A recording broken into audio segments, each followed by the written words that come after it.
You're driving down a dark road late at night. The rain is coming down in buckets. Your windshield wipers can barely keep up with the downpour, and then it happens. You don't want to hit the person, but you also don't want to kill them either. Well, that's impossible because you've already hit them whether you like it or not. So what do? You could let your foot come off the brake, allowing the car to roll forward and crush the life out of the person. Or you could turn the wheel back and swerve into the oncoming lane where there's an equally good chance that maybe A is hitting one person or B is hitting 10 people, because letting your car roll away and crushing them to death is definitely killing them. There's a bridge in front of you that's strong enough to hold one person, but it'll collapse if anyone else crosses. Realistically, you wouldn't be faced with that choice. Well, let's try something a little closer to reality. I'm faced with a tough decision. We just have a single option, and we convince ourselves that we were faced with multiple possibilities. But that's not always the case either. Let's say you're trying to defuse a bomb. Some philosophers argue that the lesser of two evils problem is a problem with our moral systems, not our ability to make choices. In other words, we can make a decision based on what we believe to be the lesser of two evils, without agreeing that one life is worth less than the others. Returning to the blood transfusion example, you could donate your blood and admit that you were going against your morals by subjugating the atheists to the whims of the majority. Similarly, in the pedestrian scenario, you could swerve into the oncoming lane and accept the consequences knowing that you saved the person on the sidewalk. You have two wires, red and blue, and you're instructed to cut one. The bomb will explode if you don't, but cutting the red wire will kill 10 people, and cutting the blue wire will kill one. Intuitively, it makes sense to say that you have two options, but which one do you choose? The problem is that there's no situation in which both options are viable. If you decide to cut the red wire, that means you chose to kill 10 people. And if you choose the blue wire, that means you chose to kill one. So you can't do both. It's one or the other. For example, in the original scenario, you didn't really have the option of swerving and smashing into another car because it would have killed you. So you actually only had one choice, to hit the pedestrian.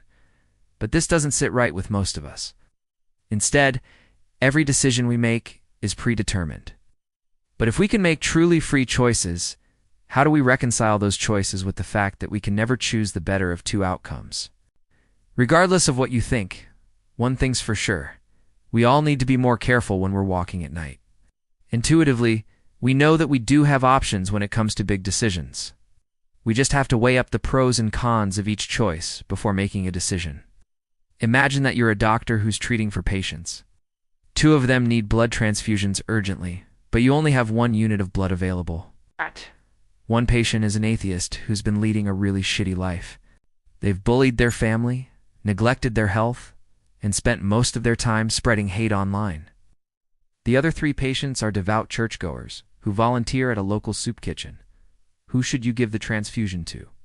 We can reframe this question in a slightly different way by asking you if you'd allow doctors to give a blood transfusion to three people without asking the individual's permission, but only if they're a devout churchgoer.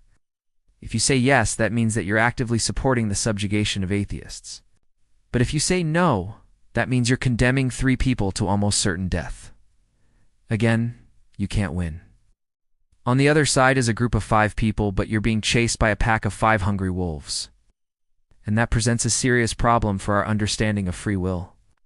If everything we do is somehow worse than everything we don't do, then we don't have free will. Our choices aren't really free. Instead, we're just making the lesser of two evils. You need to decide. Should you sacrifice one life to save 5 lives?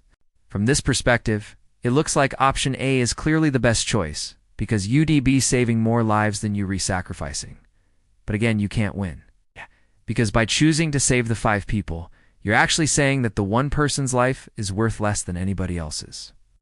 So no matter how you slice it, you're faced with an impossible choice. You can choose to save more lives without deciding that one life is worth less than the others. Same goes for option B. If you chose to swerve into the oncoming lane, you decided to kill yourself and anyone in your car, along with the pedestrian. Now here's the paradox. If you chose to kill one person instead of 10, that means that you actually value their life less than someone else's. In other words, you decided that 10 lives are worth less than one.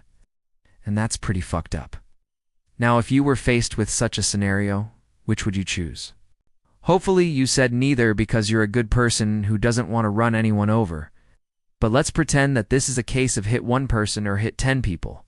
Even though you really don't want to hit anyone, you still have to choose one. So which would you pick? Well, hopefully you chose to hit the one person because it seems obvious that it's better to hit one person than 10 people. In fact, if you said you'd rather hit 10 people, you'd probably be committed to an institution for evaluation. But this is where things start to get weird.